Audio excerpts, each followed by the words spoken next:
Բարև ձեզ հարգելի դիտողներ, YouTube-յանի Մալիքի եթերում զրուցելու եմ իրազեկ քաղաքացիների միավորում հասարակական կազմակերպության ծրագրերի համակարգող Դանիել Իոնիսյանի հետ ցանկության դեպքում կարող եք բաժանորդագրվել YouTube-յանի Մալիքին։ Բարև ձեզ։ Կրկին սրվել է քաղաքական իշխանության եւ հոգեվորականների եկեղեցու բարձրաստիճան ներկայացուցիչների միջև հարաբերությունները եւ այս անգամ նախաձեռնողը Նիկոլ Փաշինյանն էր, նա նախ հայտարարեց, որ եկեղեցիները Չուլանի են վերածվել, այնտեղ ինքը տեսել էր մետլախ, ավազ, ցեմենտ, մահճակալ, կոշիկներ եւ այլն, ասում է սա ինչ է նշանակում, իսկ արդեն մայիսի 30-ին աննախադեպ գրառումներով հանդես եկավ մինչև անգամ այն, որ սրբազաններից մեկին հորդորեց իրեն հանգիստ թողնել եւ շարունակել դոմփել իր իսկ քեռու կնոջը։ Սա դուք ինչպես եք մեկնաբանում, սա վարչապետին հարիր խոսույթ է։ Գիտեք, առհասարակ քաղաքական գործիչները խոսույթի որակի վրա շատ մեծ ազդեցություն, քաղաքական գործիչները, հանրային գործիչները, լրագրողները խոսույթի որակի վրա շատ մեծ ազդեցություն ունեն։ Եվ առաջին հերթին այդ ազդեցությունը ունենում են իրենց օրինակով, հա, պայմանական հիմա հազար ներողություն, որ ձեր վրա եմ օրինակը բերում, բայց եթե դուք սկսեք օրինակ տենց հայհոյախառը խոսել, դա բացասաբար կանդրադառնա խոսույթի որակի վրա է, հետևապես նաև լրագրող Նարեկ Կիրակոսյանը որոշակի պարտավորություն ունի, կամ հանրային գործիչ Դանիել Իոնիսյանը որոշակի պարտավորություն ունի պահելու խոսույթի որակը եւ նույնիսկ փորձելու ժամանակի ընթացքում այդ խոսույթի որակը բարելավել եւ դեպի լավը տանել։ Նիկոլ Փաշինյանը առավել եւս ունի այդ պարտավորությունը որպես երկրի ամենաթոփ քաղաքական գործիչներից մեկը, հա, ամենաշատ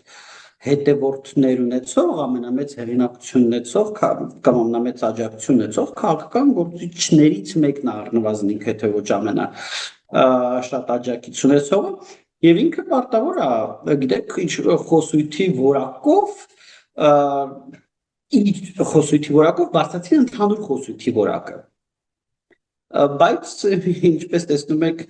ինքը արեց ճիշտ հակառակը, ինչը շատ վատ է։ Ես չեմ ասի, որ ինքը միակ քաղաքական գործիչն է, որ դա անում է, ներողություն, քաղաքական գործիչներ կան, հայհոյում են քաղաքական գործիչներ կան, ինչ տեսակի ասես հայհոյանք ասում են, հա, տարբեր քաղաքական գործիչներ կան, բայց ես ցավով եմ արձանագրում, որ նաև Նիկոլ Փաշինյանը միացավ այդ գործիչների ցանկին։ Եվ դրա համար միայն պետք է արձանագրել ցավալի է եւ անցնել առաջ։ Դե չեմ գնդակահարելու ես իրեն։ Այստեղ գիտեք, լծակները շատ սահմանափակ են, որոնք կարելի է գործի դնել, բայց քննադատելուց առել ինձ չթվում, որ մենք ինչ որ գործիք ունենք, հա, որոշ առանձին վերցրած դեպքերում միգուցե զրպարտության կամ ավելի վիրավորանքի դատական հայցեր լինեն եւ միգուցե այդ դեպքերում դա եւս օգնի, բայց դա պիտի հայցադյուն ներկայացնեն կոնկրետ այն անձին ու վերաբերյալ, որ ուրեմն արվել են արտահայտությունները։ Մեծ հաշվով ուրիշ մեխանիզմ ես գոնե չգիտեմ, միգուցե ուրիշ մեխանիզմ կա էթիկայի հետ կապված, բայց էթիկայի հետ կապված մեխանիզմներն էլ էլի Հայաստանում շատ թույլ են։ Ասում եք քննադատեն, բայց օրինակ մենք չտեսանք նաև հայտնի հասարակական կազմակերպությունների կողմից տարածված քննադատական հայտարարություն, օրինակ տարածվեց ոչ այնքան հայտնի ՀԿ-ների կողմից հայտարարություն կնոջը թիրախավորելու հետ կապված, սա ինչով էր պայմանավորված։ Որ կնոջը։ Քեռու։ Ներեք, ես ամեն չեն թրեշային է, ես ճիշտ ասած այսօր ազնվությամբ ես ասեմ, էլի նաև որպես կազմակերպության բովանդակային առնող բովանդակության համար պատասխանատու ղեկավար, ես առավոտ որ դա կարդացի, կարող պատկերացնել, որ շոկահարված է ինչպես շատ-շատերը, ես երկար ժամանակ չգիտեի ոնց ես պետք է արձագանքեմ դրան։ ոնց որ կողմից արձագանք եմ, էլի մի քիչ բան է, էլի տենց նիստանդարտ իրավիճակ է։ Հիմա պայմանական օրինակ բերեմ, հա, եթե վաղը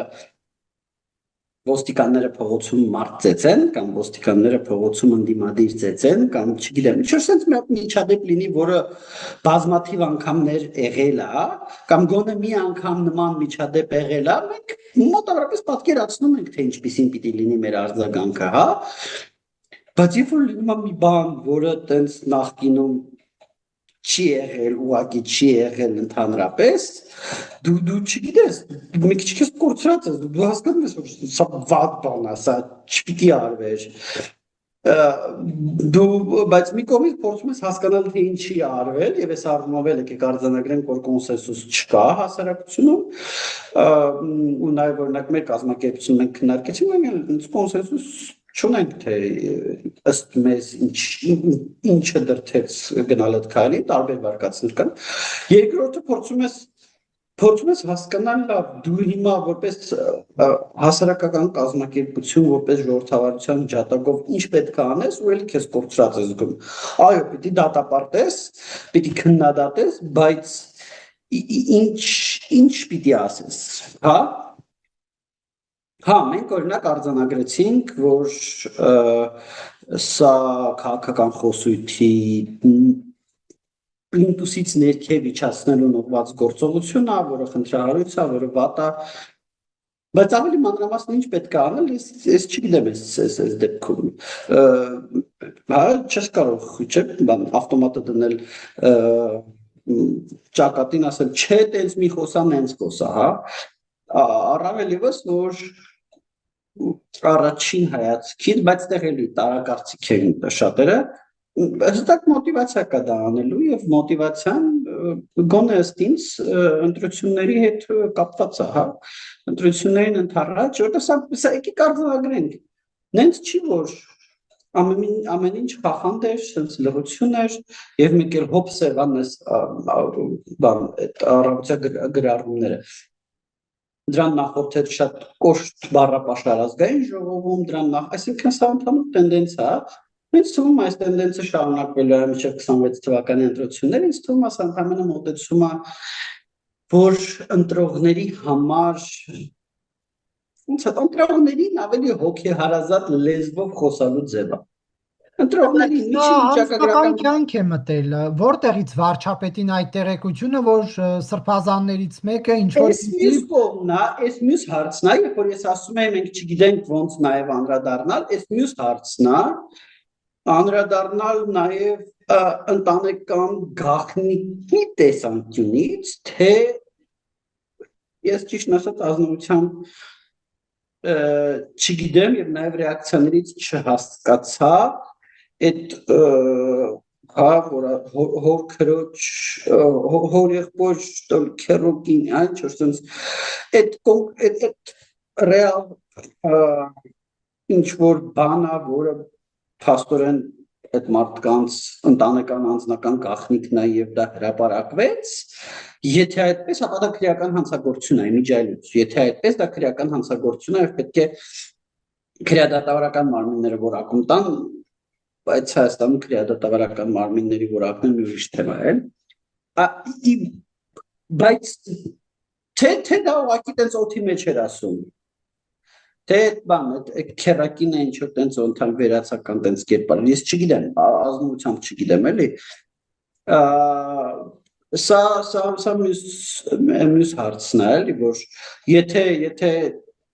իրականում գոյություն ունեցող կերպարը եւ ինչ որ գոյություն ունեցող հարաբեր ես մի քիչ նաեւ ինքս եմ ինձ վատ զգում առհասարակ այդ թեմայից խոսալու որտեղ ամեն դեպքում նույնիսկ Նիկոլ Փաշինյանի եթե այդ իրական գոյություն ունեցող մարդիկ են եթե ես չգիտեմ քերրի ընդհանրապես կամ քերակին ունի թե չէ սրբազանը բայց եթե իրոք գոյություն ունեցող մարդիկ են եւ նախ ես եմ ինձ մի քիչ ոչ կոռեկտ զգում այդ թեմայից խոսալու եւ բայց եթե դա այդպես է եւ եթե ընտանեկան գաղտնիքը հրապարակվել դա ուղղակի քրեական հանցագործություն է Եվ այս ինֆորմացիանով կարող էր Նիկոլ Փաշինյանին տալ, այսինքն աջ ու ձախ նա տեղեկություններ է հավաքում ըստ անհրաժեշտության օգտագործելու հետ կապված։ Այսինքն ԱԱԾ-ն Նիկոլ Փաշինյանին զեկուցում է, որ այսինչ մարդը քնեց այսինչ մարդու հետ եւ նա հետո որպես զենք դա օգտագործում է։ Ես չեմ կարծում, որ ԱԱԾ-ն տեղեկանք է տալիս, որ գիտեք, այս սրբազանը սրա հետ է քնում, այն չսրբազանը նրա հետ չի քնում եւ չեմ կարծում, որ ԱԱԾ-ն տենց տեղեկանք է տալիս, տեսականորեն չեմ էլ բացառում։ Չեմ բացառում, որ այդ տեղեկությունը ստացվել է պետական իշխանության գործիքների չարաշահմամբ, չեմ բացառում, որ այդ տեղեկությունը ստացվել է տարբեր տեղերից ի վերջո մենք էլ չէ տարբեր տեղերից տարբեր բաներ լսում ենք։ Ուրիշ հարց է այդ մեր լսածի իմիջիայնություն ինչքան մասնաճիշտ, ինչքան մասը ճիշտ չի։ Եվ երրորդը ես նաև չեմ բացառում, որ դա ուղղակի հորինված ինչ որ տենց չասեմ ալեգորիա, բայց այնքան որ տենց հորինել է, ինչ որ տենց քերակի։ Բայց դա շատ աղմկահարույց բան է, հայտարարություն է կուսակրոն հոգևորականին վերագրել ինչ որ կնոջ հետ սեռական հարաբերություններ ունենալու մեջ, ինչը եկեղեցու օրենքներով խստիվ արգելվում, այսինքն սա չէր կարող ինչ որ ալեգորիա լիներ, ինչ որ վերացական համեմատություն լիներ, սա ճշգրիտ ինչ որ Այս հարցը բաժանենք երկու մասի։ Եկեք այս հարցը բաժանենք երկու մասի։ Սրբազանի կուսակրոն կամ չկուսակրոն լինելը եւ դրա մասին հրապարակելը։ Կներեք, սրբազանը կուսակրոն չի, սրբազաններից քանիսն է ռեալ կուսակրոն, էլի։ Սուր կներեք, էլի հիմա ի վերջո մենք ենք այս երկրում ապրում, մենք էլ շատ բան գիտենք։ Ուրիշ հարց է, որ մենք կոռեկտ չենք համարում դրա մասին խոսալը։ Այ մա ինձ էլ գալի տարբեր տեղերից տարբեր բաներ պատմում են տարբեր սրբազանների մասին։ Ինչ է Եվ հեչ լավ բաներ չեն պատմում, բայց ես կոռեկտ չեմ համարում դա ուրիշներին պատմել կամ հրապարակել, որտեղ ում հետ ուզում են ինչ ուզում են թողանեն։ Ես այդքան լուրջ չեմ վերաբերվում առհասարակ գիտեք ես մի քիչ այլ մոտեցումներ ունեմ։ Իմ համար կարևորը մարդու արժեքներն են, իմ համար մարդու կարևորը մարդու ազնվությունն է։ Մարդը կուսակրոն չի, իմ համար ազնվությամբ եմ ասում երկրորդական բանը, բայց բացի դրանից ամեն դեպքում նույնիսկ եթե ինքը կուսակրոն է, բայց կուսակրոն պիտի լինի, բայց կուսակրոն չի, ամեն դեպքում այդ մարդու անձնական կյանքն այդտեղ մտնելը մի քիչ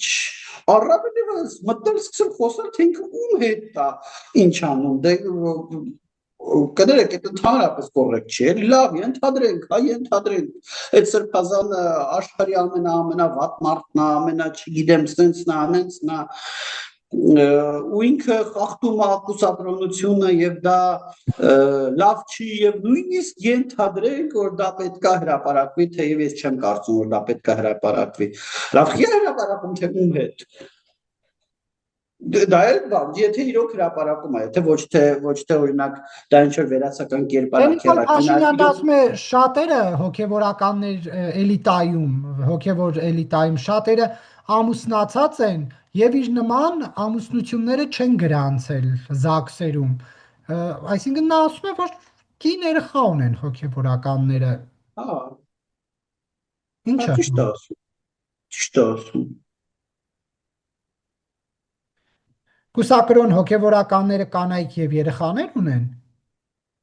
ներողություն ես գիտեմ թե ամենաբարձր կուսակրոն հոգևորականի ընտանիքի անդամ անձամբ ճանաչում եմ ոնց որ գիտեմ թե ամենաբարձրը Գարեկին երկրորդ կաթողիկոսն է այո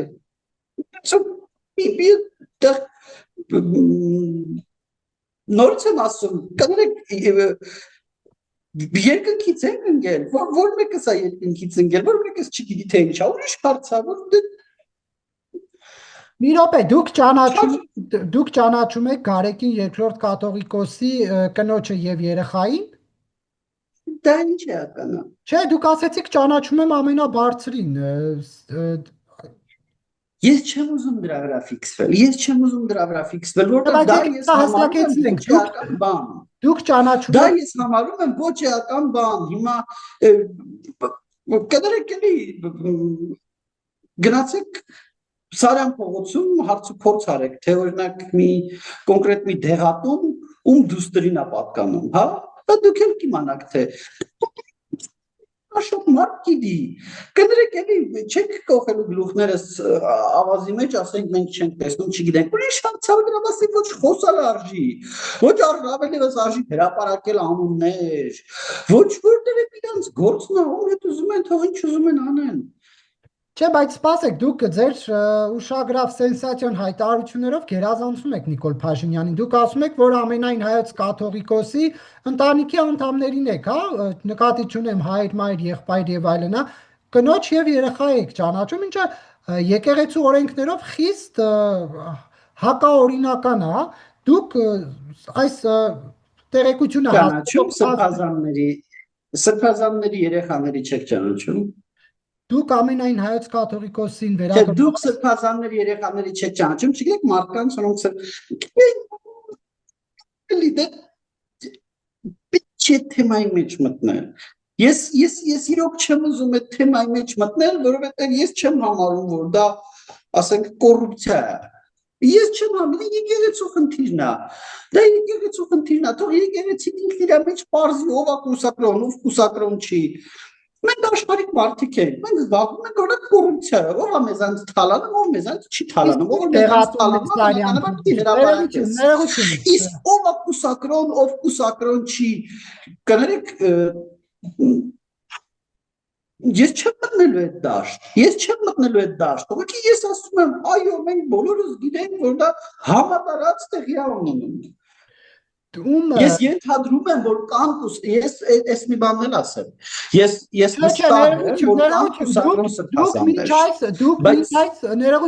Դուք մինչ այս ենթադրությունների մակարդակով չէիք խոսում, ասեցիք ամենաբարձր հոգևորականի կնոջը եւ երեխային եք ճանաչում։ Իմ ճշտող հարցին ամենաբարձրը Գարեգին երկրորդ կաթողիկոսն է, դուք համաձայնության նշան եք տվել, այսինքն դուք պնդում եք, որ ճանաչում եք Գարեգին երկրորդ կաթողիկոսի կնոջը եւ երեխային։ Ես սենսացիոն հայտարարություններ չեմ ունենում։ Չէ, բայց դուք արդեն արել եք այդ հայտարարությունը մի քանի րոպե առաջ։ Միգուցե։ Դուք դա ապացուցող ինչ փաստեր ունեք, պարոն Իոնիսյան։ Ինչ է ապացուցող։ Որ Ես որ Գարեգին երկրորդ կաթողիկոսը կին եւ երեխա ունի։ Դուք սա ինչպես ես տենց բառեր չեմ ասել, բայց ներողություն ասել եք, ասել եմ, ինչպես չեք ասել։ Ես ասել եմ այն ինչ որ ես ասել եմ, ես կարող եմ կրկնել այն ինչ որ ես ասել եմ, բարեբախտաբար ձայնագրություն այլ կրկնելու կարիք չկա, ով կարա հետ տա եւ նաեւ հատվածը ես չեմ համարում անուններ տալը ճիշտ, որովհետեւ դա այդ մարդկանց անձնական կյանքն է։ Սկսած կարծեմ այս պատմությունը Գուգարքի թեմի առաջնորդի հետ էր, չէ՞, Նիկոլ Փաշինյանի։ Չգիտեմ։ Չգիտեմ, բացահայտում արեցի։ Սա էլ բացահայտ Գուգարքի թեմի առաջնորդից միջև ուրեմն նսոտը Գարեգին երկրորդ, Գարեգին Բ, այդ իրանց ընտանեկան գործն է։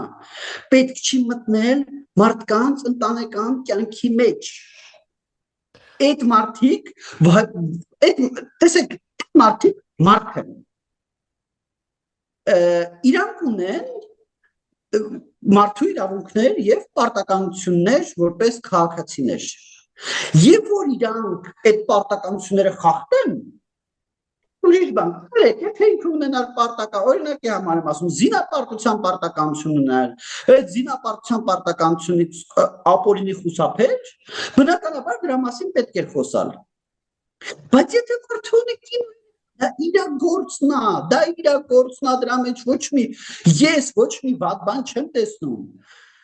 իր գործնա Դուք հայարակելական եկեղեցու հետևորդ եք։ Այդ թվում եթե ինքը հայտարարում է որ ինքը կուսակրոն է բայց այդուհանդերձ ունի կին եւ երեխա այդ էլ իր գործ գտեք այս ներողություն ես երկրում քիչ մարդ կա որ մի բան հայտարարում է իր ընտանեկան վիճակի մասին ուրիշ բան է իրականում քիչ մարդ կա որ ունի երկու կին քիչ մարդ կա որ ունի չգիտեմ երկու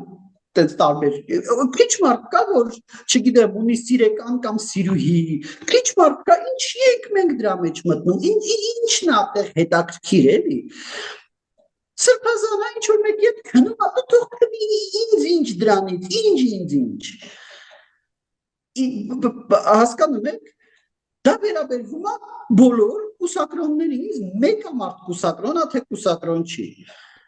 որպես հասարակության ներկայացուցիչ ինքը օրենքները հարգում է եթե օրենքները չի հարգում այդ ուրիշ հարց ինձ շատ ավելի շատ հետաքրքրում է եկեղեցու մաքսային սխեմաները թե ինչ է եկեղեցին ներմուծում եւ այդ ներմուծածը արդյոք օրենքով է ներմուծում այդ ներմուծվածը արդյոք ուրեմն ներմուծվում է եկեղեցու համար թե ներմուծվում է եկեղեցու անվան տակ հետո բիզնես է դառնում ինչ որ մարդկանց է հարստացնում բայց արանքում մաքսատուրքեր չի վճարվում ինձ որպես քաղաքացի շատ ավելի շատ է հետաքրքրում փոթեորին ջտանիք ունի փողոցով անցնելուց մտնում ես նա դեղատունը դուրս գալուց մեկ ասում է գիտես ես ում աղջիկա դեղատունն է ամենաբարձր եկեղեցականի աղջիկա դեղատունն է ասում ես ինչ տարբերություն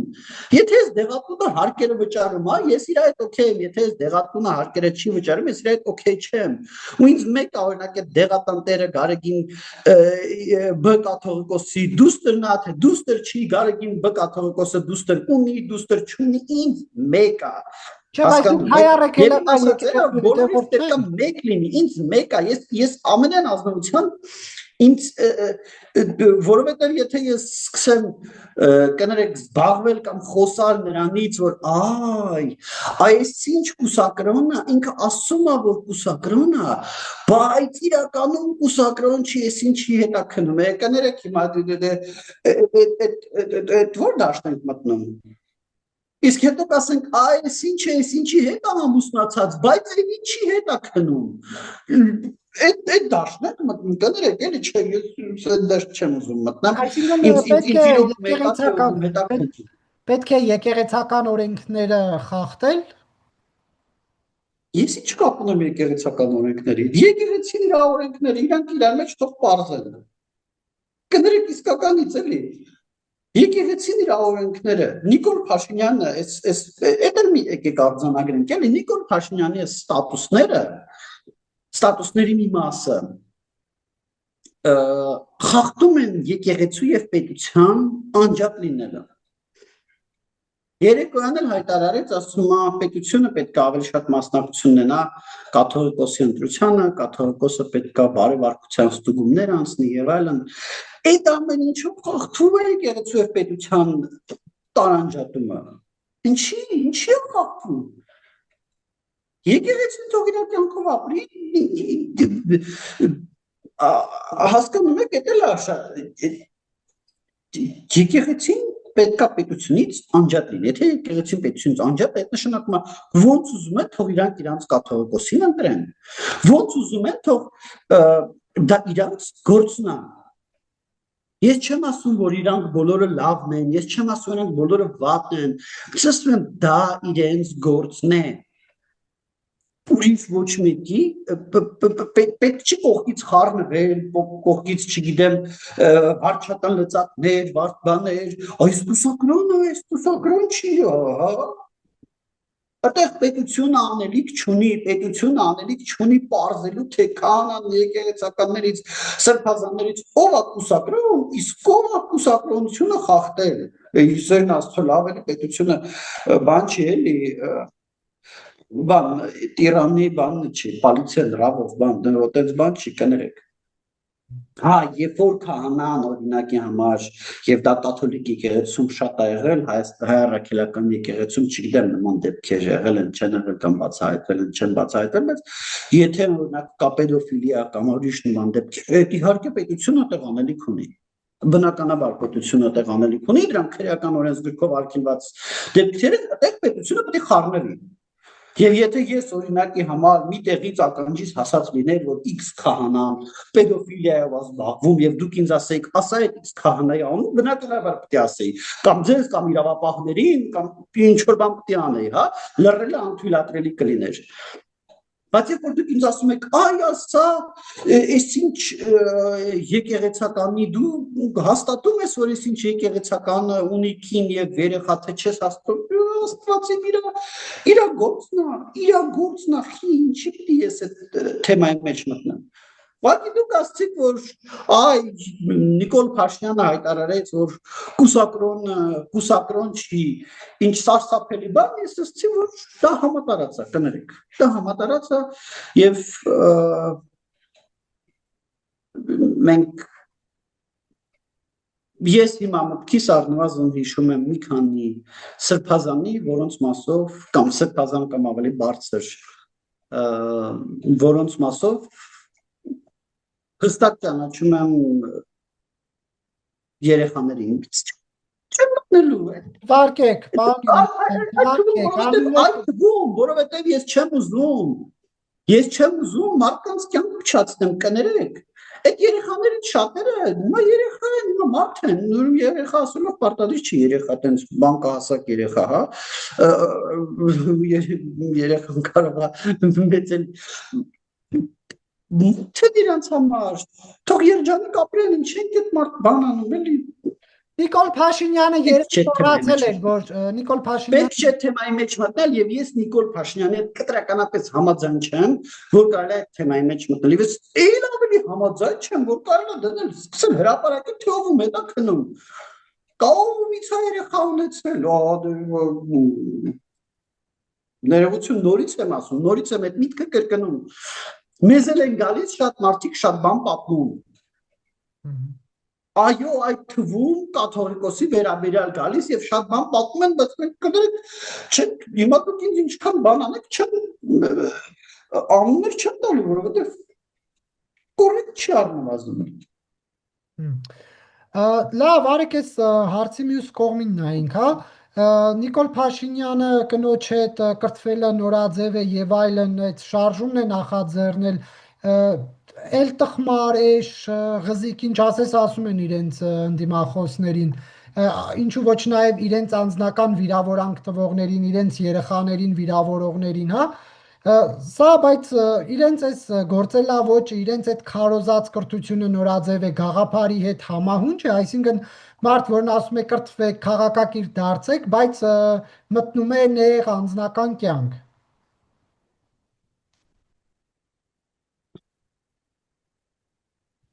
Դեռ մեծ է գայթակղություն անցնելու ոչ,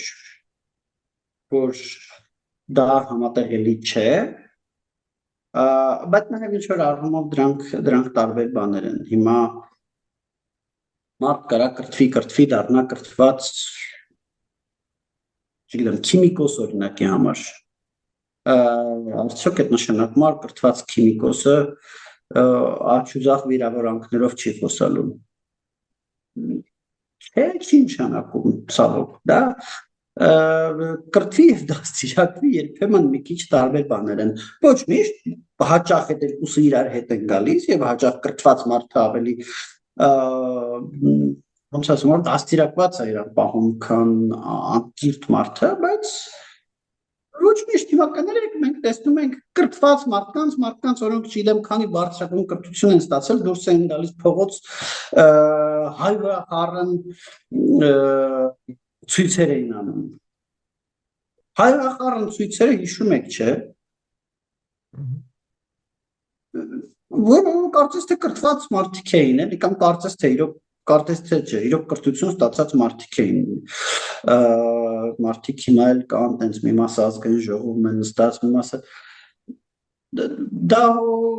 չդարձրեց իրանց բան անգրագետ, Իհարկե ոչ, գրագետ են կրթված են, բայց հայվախառն ցույցեր էին անում։ Էսա այն պատասխանը, որը տրենդային չի, բայց կա։ Չէ, բայց իշխանությունը չպետք է ավելի հանդուրժող լինի, ավելի Իհարկե պետք է։ իրավական ճանապարհներով Չէ, գնա։ իհարկե պետք է եւ այդ առումով չէ, իհարկե պետք է եւ այդ առումով իհարկե կան նաեւ մի շարք նորմեր, մոտեցումներ, որոնք նաեւ արտահայտված են իմիջիայլուց նաեւ դատական պրակտիկա, օրինակ մարդու իրավունքների եվրոպական դատարանի, բայց որ ասում ենք պետքա, դրանից հետո շարունակությունը չկա մեր երկրում։ Այո, ասում ենք պետքա։ Ինչ լծակներ մենք որպես հասարակություն ունենք ստիպելու, որ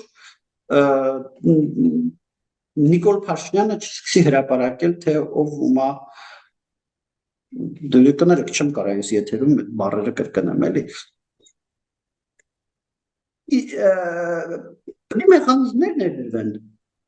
Մեխանիզմներ ներդրվեն, դա ապահովելու։ Պետք է էթիկայի, պաշտպանատար անձանց էթիկայի մեխանիզմներ ներդրվեն։ Մենք հիմա աշխատում ենք, օրինակ, ազգային ժողովի էթիկայի հանձնաժողովի սահմանադրական կարգավորումների վրա, սահմանադրական բարեփոխումների մեծ process-ում, որը չգիտեմ երբևիցե կլինի թե չէ, բայց ինձ թվում է, որ մենք գլոբալ առումով պետք է քննարկենք պաշտոնյաների էթիկայի հարցերը եւ ինչ մեխանիզմներ կան էթիկան պարտադրելու, որովհետեւ կներեք ցավոք սրտի ես մեղմ ասած չունեմ տպավորություն, որ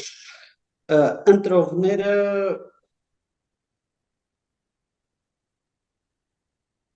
որ